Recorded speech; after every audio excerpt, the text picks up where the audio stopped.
Hello student, स्वागत है आप सभी का बालाजी स्टडी मोशन चैनल पर। और क्लास 12 की महत्वपूर्ण प्रश्नों की श्रृंखला में आज हम आप लोगों को अवकल समीकरण चैप्टर के महत्वपूर्ण प्रश्नों को बताएंगे। ये सारे प्रश्न आपको अंसाल पेपर में देखने को मिलेंगे। अब आपको जो क्वेश्चन सॉल्व कराए जा रहे हैं ये सारे अंसाल पेपर से उठाकर आपको बताए जा रहे हैं।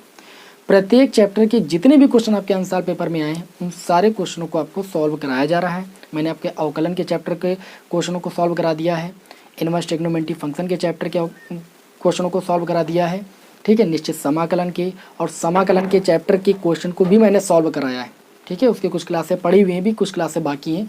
तो क्लासों का लिंक आपको डिस्क्रिप्शन में मिल जाएगा, वहाँ से आप उन क्लासों को देख सकते हैं या प्लेलिस्ट पर जाकर क्लासों को देख सकते हैं और अपने बोर्ड एग्जाम का बेस्ट प्रिपरेशन कर सकते हो। तो चलिए टाइम को लॉस नहीं करते हैं, आज हम अवकल समीकरण चैप्टर के कुछ महत्वपूर्ण प्रश्नों को सॉल्व करते हैं। जैसे प्रश्न आपके बोर्ड एग्जाम में आए हैं उन्हीं प्रश्नों को हम लिए हैं, ठीक है। कोई अलग से क्वेश्चन नहीं लिए गए हैं, ये सारे प्रश्न आपके बोर्ड एग्जाम में आए हैं, एक एक दो दो नंबर में। सबसे पहले हम यहाँ पर कोटि और घात निकालने वाले क्वेश्चन देखेंगे, 2-3 प्रश्न, उसके बाद फिर आगे के क्वेश्चनों को देखेंगे। ध्यान से देखिएगा, पहले प्रश्न में भी आपसे पूछा जा रहा है कि कोटि एवं घात ज्ञात कीजिए, दूसरे प्रश्न में भी आपसे बोला जा रहा है कि कोटि और घात ज्ञात कीजिए। कोटि क्या होती है आप सभी को पता है कि किसी अवकल समीकरण की जो कोटि होती है, ठीक है, किसी अवकल समीकरण में अवकलज की उच्चतम अवकलज की जो कोटि होती है वह उस अवकल समीकरण की कोटि कहलाती है।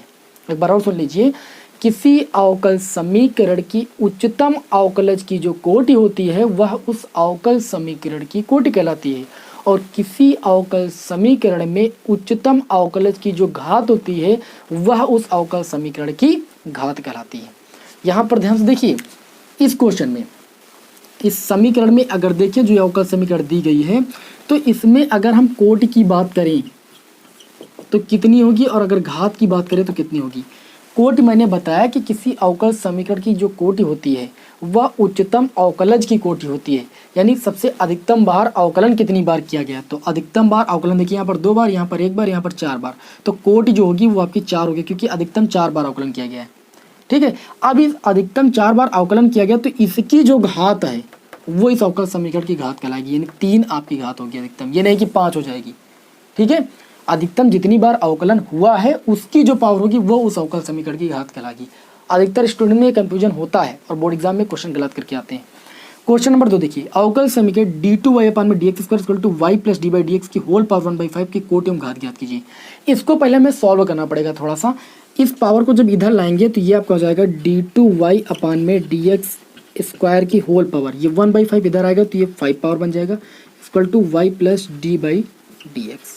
अब जो ये अवकल समीकरण है अगर इसकी हम कोटि की बात करें तो अधिकतम कितनी बार अवकलन हुआ है, यानी उच्चतम कितनी बार अवकलन हुआ है, 2 बार, तो यहाँ पर कोटि 2 हो जाएगी। अगर घात की बात करें तो इसी की घात की बात करेंगे, ठीक है, जितनी बार अवकलन हुआ है इसी की पावर देखेंगे कितनी, 5, तो इसकी घात आपकी हो जाएगी 5। ये आपके इस प्रश्न का आंसर हो जाएगा। अब क्वेश्चन नंबर 3 को देखिए, लिखा है d/dx = √1 - x²। इसकी कोटि और घात आपको कमेंट बॉक्स में बताना है कितनी होगी। मैं आपके आंसर का इंतजार करूंगा, आप कमेंट बॉक्स में इसका आंसर जरूर बताइए कि कोटि कितनी होगी, घात कितनी होगी, ठीक है। अब चलिए बढ़ते हैं इसी क्रम में इस अवकल समीकरण चैप्टर के आगे के क्वेश्चनों की ओर। ये तो हमारी शुरुआत थी जो कि 1-2 नंबर में क्वेश्चन आते हैं, स्क्रीनशॉट लेना चाहो तो ले सकते हो। अब इसी क्रम में हमने आपके सामने 2 क्वेश्चनों को और नोट किया है, क्वेश्चन नंबर 4 और क्वेश्चन नंबर 5। ये प्रश्न भी आपके बोर्ड एग्जाम में आ चुके हैं, थोड़ा कम नंबर में आए हैं लेकिन आए हैं, ऐसे प्रश्न भी आपके बोर्ड एग्जाम में आते हैं। चलिए इनको देखते हैं। सत्यापित कीजिए कि y = a cos x - b sin x अवकल समीकरण d2y/dx² + y = 0 का हल है, ठीक है। अब यहाँ पर आपको क्या करना है, जो अवकल समीकरण दी गई सबसे पहले उसको नोट करना है, y = a cos x और माइनस का b sin x। जो चीज़ आपको प्रूव करनी है उसके ऊपर आपको फोकस करना है। d2y/dx² इसका मतलब इस अवकल समीकरण को आपको 2 बार जो है डेरिवेट करना है, 2 बार आपको अवकलन करना है इसका। तो पहले एक बार अवकलन करते हैं तो ये आपका हो जाएगा dy/dx = a cos x का अवकलन होता है माइनस का sin x, माइनस लगा लेंगे, माइनस b अचर पद बाहर हो जाएगा, sin x का अवकलन होता है cos x, ठीक है। इसको आप समीकरण 1 मान लीजिए, इसको आप समीकरण 2 मान लीजिए, आवश्यकता अनुसार हम आगे देखते रहेंगे। पुनः x के सापेक्ष अवकलन करेंगे तभी तो हमें d2y/dx² मिलेगा। पुनः x के सापेक्ष अवकलन करने पर पुनः x के सापेक्ष अवकलन करेंगे तो ये आपका हो जाएगा d2y अपान में dx² इक्वल टू, देखिए ये माइनस का a बाहर रहेगा, साइन x का अवकलन आपका cos x हो जाएगा, माइनस cos x का अवकलन आपका माइनस का साइन x होगा, माइनस माइनस ये प्लस हो जाएगा b साइन x। ये आपका हो जाएगा d2y अपान में dx² इक्वल टू, इन दोनों में आप माइनस कॉमन ले लीजिए तो आपका हो जाएगा a cos x, ये प्लस का हो जाएगा और ये जो प्लस है ये माइनस का b साइन x हो जाएगा। आप समीकरण एक को देखिए, a cos x minus b sine x के स्थान पर आप y लिख सकते हो। यहाँ पर लिखिए समीकरण एक से ये आपका हो जाएगा d2y अपान में dx² इक्वल टू माइनस, इसके स्थान पर y लिख सकते हो। इस माइनस y को इधर लेकर आओगे तो ये आपका हो जाएगा d2y अपान में dx², इस माइनस y को इधर लाएंगे प्लस का y इक्वल टू 0। आप देख सकते हो यही चीज़ आपको क्या करनी थी, प्रूव करनी थी, जो कि आपकी प्रूव हो चुकी है। तो इस तरीके से आप लोगों ने इस क्वेश्चन को अच्छे तरीके से समझ लिया होगा। चलिए बढ़ते हैं क्वेश्चन नंबर 5 की ओर। क्वेश्चन नंबर 5 में बोला गया है कि सत्यापित कीजिए कि फलन y इक्वल टू सी ई की पावर माइनस एक्स अवकल समीकरण d/dx plus y equal to 0 का हल है। हम क्या करेंगे, पहले जो हमें अवकल समीकरण दी गई y इक्वल टू सी ई की पावर माइनस एक्स को लिखेंगे। ई की पावर माइनस एक्स आपका एक्सपोनेंशियल फंक्शन है और जो सी है वो आपका अचर पद है। एक बार अवकलन करेंगे तभी हमें d/dx मिलेगा, तो d/dx की वैल्यू आपकी हो जाएगी, देखिए c, ठीक है, c आपका बाहर हो जाएगा। e की पावर माइनस एक्स का अवकलन करेंगे तो e की पावर माइनस एक्स होगा और derivative with respect to x again हम किसका करेंगे, माइनस एक्स का। तो ये आपका हो जाएगा d/dx equal to minus X का x के सापेक्ष अवकलन आपका -1 हो जाएगा, तो माइनस सी ई की पावर माइनस एक्स हो जाएगा। आप देखिए सी ई की पावर माइनस एक्स के स्थान पर समीकरण एक से y लिख सकते हो, तो ये आपका हो जाएगा d/dx इक्वल टू माइनस लगा ही सी ई की पावर माइनस एक्स के स्थान पर y लिखा जा सकता है। ये y इधर जाएगा तो ये आपका हो जाएगा d/dx माइनस y इधर आएगा प्लस का y इक्वल टू आपका हो जाएगा 0। आपको इस क्वेश्चन में यही चीज़ प्रूव करनी थी जो कि आपकी प्रूव हो चुकी है। तो इस तरीके से आप लोगों ने इस क्वेश्चन नंबर 5 को भी अच्छी तरीके से समझ लिया होगा। क्वेश्चन छोटे जरूर है लेकिन ये आपके बोर्ड एग्जाम में आए हैं और ऐसे क्वेश्चन आते भी हैं, तो ध्यान देने योग्य क्वेश्चन है। इनको आप एक बार जरूर देख लीजिए और अच्छे तरीके से इनको सॉल्व जरूर कर लीजिए, ठीक है। चलिए फिर बढ़ते हैं इसी क्रम में आगे के क्वेश्चन की ओर। इसका आप स्क्रीनशॉट ले सकते हो। तो अब हमने आपके सामने इस क्लास का क्वेश्चन नंबर 6 और क्वेश्चन नंबर 7 नोट किया है। क्वेश्चन नंबर 6 में बोला जा रहा है कि अवकल समीकरण d/dx equal to 1 plus X square upon में 1 प्लस वाई स्क्वायर को हल कीजिए। ये प्रश्न आपके 2019 बोर्ड एग्जाम में आ चुका है। देखिए यहाँ पर आपको दिया गया है dy/dx equal to 1 plus X square upon में 1 प्लस वाई स्क्वायर। इस टाइप के अवकल समीकरण को हल करने के लिए हम y वालों को एक तरफ कर लेते हैं और x वालों को एक तरफ कर लेते हैं, यानी x वालों को dx के साथ रखते हैं और y वालों को dy के साथ रखते हैं। तो ये आपका हो जाएगा 1 प्लस वाई स्क्वायर, इसका मल्टीप्लाई हो जाएगा dy से, और ये आपका हो जाएगा 1 प्लस एक्स स्क्वायर, इसका मल्टीप्लाई हो जाएगा dx से। मल्टीप्लाई करने के बाद दोनों पक्षों का क्या कर देते हैं, हम समाकलन कर देते हैं। यहाँ पर लिखेंगे दोनों पक्षों का समाकलन करने पर, दोनों पक्षों का समाकलन करने पर समाकलन करेंगे तो ये आपका हो जाएगा dy का गुणा 1 से होगा, dy का अलग हो जाएगा, प्लस समाकलन ऑफ वाई स्क्वायर का y के सापेक्ष इक्वल टू dx का अलग हो जाएगा प्लस एक्स स्क्वायर का x के सापेक्ष। dy का समाकलन y हो जाएगा और y स्क्वायर का y के सापेक्ष y³/3 हो जाएगा, dx का x हो जाएगा और इसका x³/3 हो जाएगा और प्लस का c आप जरूर जोड़िए स्वच्छाचर। तो यहाँ पर देखिए आपका हो जाएगा 3y प्लस का y³ अपान में 3 इक्वल टू ये आपका हो जाएगा 3x प्लस का x³, 3 का मल्टीप्लाई c से होगा, ये 3c अपान में हो जाएगा 3, ये 3 से 3 कैंसिल हो जाएगा, ये 3y प्लस का y³ इक्वल टू आपका हो जाएगा 3x प्लस का x³ प्लस का 3c, ठीक है। तो ये इस अवकल समीकरण का क्या हो जाएगा, हल हो जाएगा। समझ गए इस क्वेश्चन को। क्वेश्चन नंबर 7 को देखते हैं। अवकल समीकरण d/dx equal to sine x upon में e की पावर y को हल कीजिए।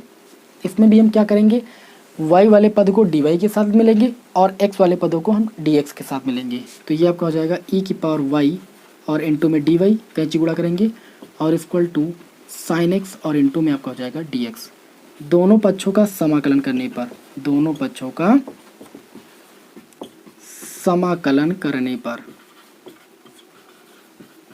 हम दोनों पक्षों का समाकलन करेंगे तो देखिए ये आपका हो जाएगा e की पावर y का y के सापेक्ष और ये आपका हो जाएगा साइन x का एक्स के सापेक्ष। ई की पावर वाई का वाई के सापेक्ष समाकलन ई की पावर वाई होता है। साइन एक्स का एक्स के सापेक्ष समाकलन माइनस का कॉस एक्स होता है और प्लस का हम सी जोड़ देंगे तो ये आपके इस अवकल समीकरण का हल हो जाएगा। ये प्रश्न आपके बोर्ड एग्जाम 2019 में पूछा गया, अंसार पेपर में आपको देखने को मिलेगा। इन प्रश्नों का आप स्क्रीनशॉट ले सकते हो। फिर बढ़ते हैं अपने इस क्लास के आगे के क्वेश्चनों की ओर। आगे आप लोगों को हम 1 से 2 क्वेश्चन और बताएंगे जो कि आपके इस क्लास के लास्ट क्वेश्चन होंगे। उनको जरूर देखिए क्योंकि वे प्रश्न भी आपके बोर्ड एग्जाम की दृष्टि से बहुत ज़्यादा महत्वपूर्ण है। चलिए अब इसका स्क्रीनशॉट ले सकते हैं। तो अब हमने आपके सामने इस क्लास का क्वेश्चन नंबर 8 और क्वेश्चन नंबर 9 नोट किया जो कि इस क्लास के लास्ट क्वेश्चन है। ध्यान से देखिए, ये दोनों प्रश्न आपके बोर्ड एग्जाम में आ चुके हैं। ये प्रश्न 2019 में पूछा गया, 2014 और 17 में पूछा गया। देखिए, और एनसीईआरटी में भी ये प्रश्न आया है। क्वेश्चन नंबर 8 को कैसे सॉल्व करेंगे, आपको अवकल समीकरण जो दी गई है इस टाइप के प्रश्नों को मैंने सॉल्व करना बताया कि y वाले पदों को हम dy के साथ रखेंगे और x वाले पदों को हम dx के साथ रखेंगे। तो यहाँ पर ये आपका हो जाएगा y प्लस का साइन y और इनटू में dy इक्वल टू, देखिए ये आपका हो जाएगा 1 प्लस एक्स स्क्वायर और इनटू में dx हो जाएगा। इसका मल्टीप्लाई इससे, इसका मल्टीप्लाई इससे, दोनों पक्षों का हम क्या करेंगे भाई, समाकलन कर देंगे। तो समाकलन करने पर, तो समाकलन कर देंगे तो आपका हो जाएगा y का y के सापेक्ष प्लस साइन y का y के सापेक्ष और dx का हो जाएगा, dx का मल्टीप्लाई 1 से होगा प्लस एक्स स्क्वायर का x के सापेक्ष। y का y के सापेक्ष समाकलन y स्क्वायर बाई 2 हो जाएगा। साइन y का y के सापेक्ष समाकलन माइनस का कॉस y हो जाएगा इक्वल टू dx का x हो जाएगा, एक्स स्क्वायर का x क्यूब बाई 3 हो जाएगा और प्लस का c जरूर जोड़ दीजिए। इसको सॉल्व करोगे वाई स्क्वायर माइनस का ये आपका हो जाएगा 2 कॉस वाई अपान में 2 इक्वल टू 3x प्लस का x क्यूब प्लस का 3c पूरे के अपान में 3 मल्टीप्लाई कर दिया है ना। अब 3 का मल्टीप्लाई इससे हो जाएगा तो हो जाएगा 3y स्क्वायर और 3 2 जा 6 कॉस वाई इक्वल टू 2 3 जा 6x और ये आपका हो जाएगा 2x क्यूब और 2 3 जा 6c। ठीक है, ये जो आपको इक्वेशन मिली है वो इस समीकरण का क्या हो जाएगा, हल हो जाएगा। इसी तरीके से हम इस अवकल समीकरण को सॉल्व करेंगे। तो देखिए यहाँ पर थोड़ा सा त्रुटि हुई, 1 माइनस एक्स स्क्वायर है। ठीक है, तो हम क्या करेंगे, D by D X equal to, इसको उधर ले जाएंगे तो माइनस का under root 1 minus Y square अलग लिख लेंगे और under root 1 minus X square अलग लिख लेंगे। एक्स वालों को हम किसके साथ रखेंगे, एक्स वालों को हम डी एक्स के पास रखेंगे और वाई वालों को हम डी वाई के पास रखेंगे। तो डी वाई यहाँ पर है तो ये आपका बटे में आ जाएगा डी वाई की डी वाई अपान में under root 1 minus Y square और डी एक्स उधर ले जाएंगे तो ये माइनस का डी एक्स अपान में under root 1 minus X square हो जाएगा। ठीक है, अक्सर कन्फ्यूजन हो जाती है कभी कभार इस सवाल में। दोनों पक्षों का हम समाकलन कर देंगे तो डी वाई अपान में under root 1 minus Y square यानी 1 upon under root 1 minus Y square का वाई के सापेक्ष समाकलन सभी को पता है साइन इनवर्स वाई होता है। यहाँ पर माइनस लगाइए, इसका इसी प्रकार आपका हो जाएगा साइन इनवर्स एक्स और प्लस सी जोड़ दीजिए, इसको इधर ले आइए, ये आपका हो जाएगा sine inverse x plus sine inverse y equal to C. तो ये आपके इस अवकल समीकरण का हल हो जाएगा। तो हल तो बहुत छोटे थे लेकिन ये सारे प्रश्न आपके बोर्ड एग्जाम में पूछे गए थे, इसलिए मैंने आप लोगों को इस क्लास में इन सारे प्रश्नों को सॉल्व कराया। आई होप आप सब लोगों को ये क्लास पसंद आई होगी। नेक्स्ट क्लास में मैं आप लोगों को थोड़ा सा बड़े क्वेश्चनों को सॉल्व कराऊंगा। ठीक है, फिर मिलेंगे आपको नेक्स्ट वीडियो में। जय हिंद, जय भारत।